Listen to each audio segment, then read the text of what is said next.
Welcome back to Jersey Matters. I'm Larry Menti. COVID-19 and its many mutations has been difficult for the world to shake. So what are we all in for over the holidays? I asked that question to Dr. Judith Lightfoot, Chief of Infectious Diseases at Rowan University. Dr. Lightfoot, thanks so much for making some time for us today. We're all concerned about what happens next with COVID-19. I saw that you were quoted in an article that predicted a COVID winter. Is that what we're looking for? Are we looking for an increase in cases over the winter? Well, as you know, Larry, the pandemic has changed. It is predicted that we may be coming out of this maybe a little sooner than what has been expected.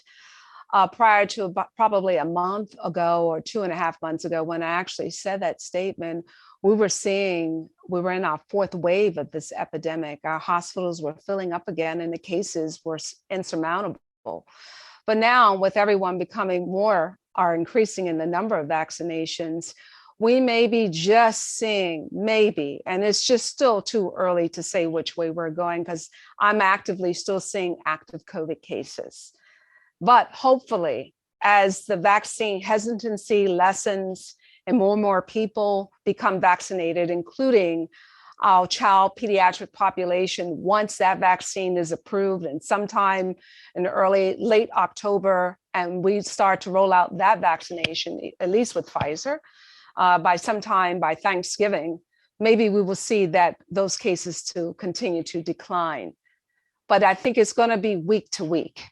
I think it's going to be week to week. Yeah, no, so I don't want to say, because I did not want to see where we were this fall. I was not expecting this to be this fall, as I expected that once we showed scientific evidence that the vaccines were efficacious and that there were going to be less side effects. And I thought once people had the scientific evidence, the FDA approval, then more people will get the vaccine. And we've had a mismatch of that. We've had people who did get it, and we still have people that they want more and more. And we have these websites or sites that thankfully are now being taken down, or people are now scrutinizing what's being posted so that inaccuracies can be taken down, so that people can get true information and get the facts about COVID and get the facts about vaccination. But Doctor, one of the things that I think we've discovered, and you're right, the vaccine hesitancy is a big part of it, but one of the things I think we've discovered, and scientists don't like to hear, is that the only thing predictable about an epidemic and the only thing predictable about COVID-19 is that it's unpredictable. We've been told many, many times things are going to get better and they get worse. And we've been told that things are going to get worse and they get better. And so what can we trust? Are we really getting a handle on this now? Only time will tell. Right. I think realistically, when it was mentioned that people could come out of their mask, in my opinion, that was way too soon. And that's not a retrospective. That was a call that I said at the time. Even though for those who were vaccinated, I still say we cannot let our guard down.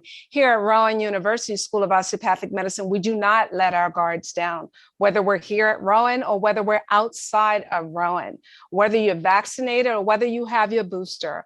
I myself, as well as I encourage all of my patients, that you still have to take precautions, because even with a booster or even with 94, 96% efficacy, depending on which vaccine you get, even with predicting that you have 6 months versus 8 months durability with the second dose of the vaccine, you still have to take precautions, because you cannot see, you can feel what a virus feels like, but you cannot predict who is vaccinated and who is truly not vaccinated.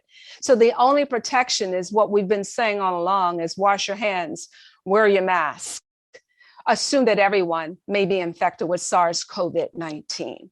So until everyone is vaccinated and properly vaccinated, until the numbers are really going down. I watch our numbers in Gloucester and Camden County. I know where my area is. We're not in a green zone any longer. We're in a yellow tan zone, which is much better than where we were weeks ago.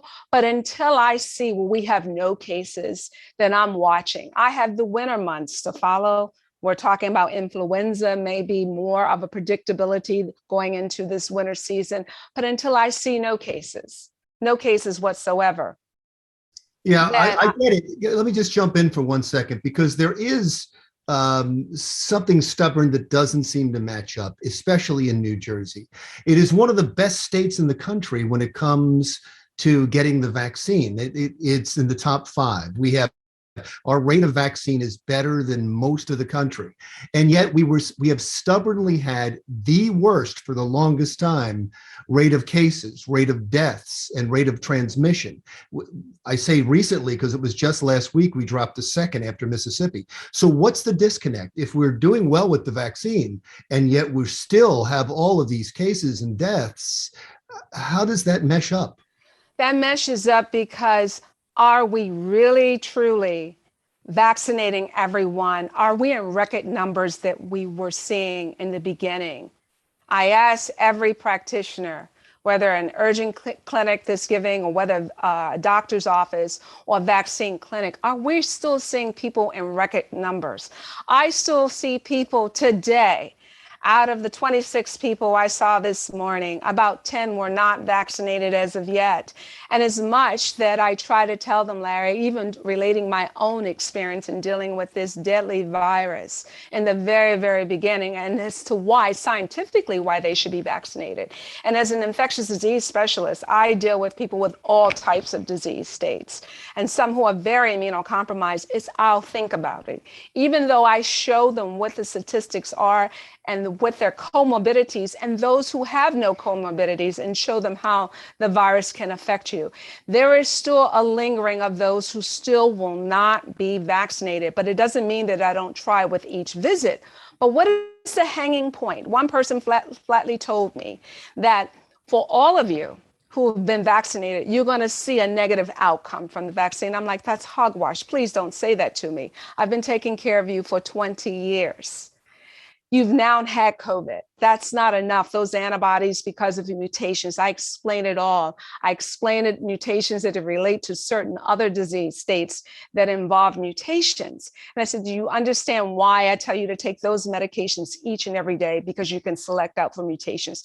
They understand that, but they still cannot understand, some of them, what a mutation is when it comes to this virus, how a virus changes its shape, its form, and how it will jump into a host that is not vaccinated and vaccinated and change and make you more susceptible. So I think there's the conspiracy theorists have gotten to many, but those of us who are vaccinated, those of us who practice medicine responsibly, have a duty and an obligation to keep enforcing the message that everyone needs to be vaccinated, and here is why. Let's talk about the mutations for 1 second. You brought them up for a second, how this is mutating and constantly mutating.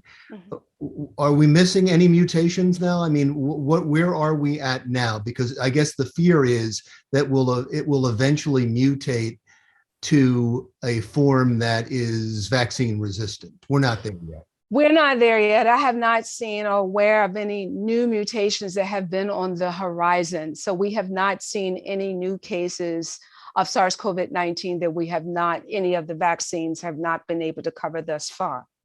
So are we truly on the downslope? Some may wonder, since we haven't seen any new cases, or what will kick this virus up again. Viruses are strange. They mutate, they go away, they may come back again. Many have asked, does this mean that I'm going to require another vaccine last year like we changed with influenza? I don't know yet. We have to see. This is so new. It's only been since the beginning of 2020, or for some, late December of 2019. We're still looking even at that data. So it all remains to be seen. But at the same time, for so many people to ask in their dying moments or in their deathbed, give me the vaccine, and we can't give you the vaccine, or give me treatment when it's beyond that window of treatment. If that story isn't convincing enough to individuals, then what is? I get it. Are you concerned about Thanksgiving and Christmas coming up and the holidays and the winter months when everybody's inside more and kids are coming home from college? I'm always concerned. So I still say practice the precautions in which we did last Thanksgiving. I still have not seen all of my family since 2019. We will still be doing a WebEx or a Skype for Thanksgiving dinner because everyone except for one person is not vaccinated. But our immediate family, we will be together because they're in my household, just 3 of us. But everyone else will be sharing via Skype or WebEx because that's what we choose to do as a family, unless we're going to have Thanksgiving dinner outside. But we know from gatherings, small or large gatherings, when people are vaccinated, we've seen this through weddings and receptions, even though they're outdoors. If someone is not vaccinated and may be asymptomatic with SARS-CoV-19, it can potentially spread to even those vaccinated or unvaccinated. And then a few days later, you will come down with a case or 2. Whether it's a mild disease case or severe disease case, depending on what the patient's underlying condition is. So I say we're not out of the woods yet overall. Let's wait to see what the next 6 months look like for us if we truly have licked this. I myself am a traveler. I would love to go on a cruise. I am just waiting with bated breath. But as I told my husband, not to 2023. And that depends on what things look like globally. Doctor, thank you so much. I know it's a busy day and you made some time for us. I can't tell you how much I appreciate it. Thank you. Thanks for having me and have a wonderful day. Dr. Judith Lightfoot, Rowan Medicine. Still to come on Jersey Matters, we will introduce you to the newly announced Teacher of the Year for 2022. That's next.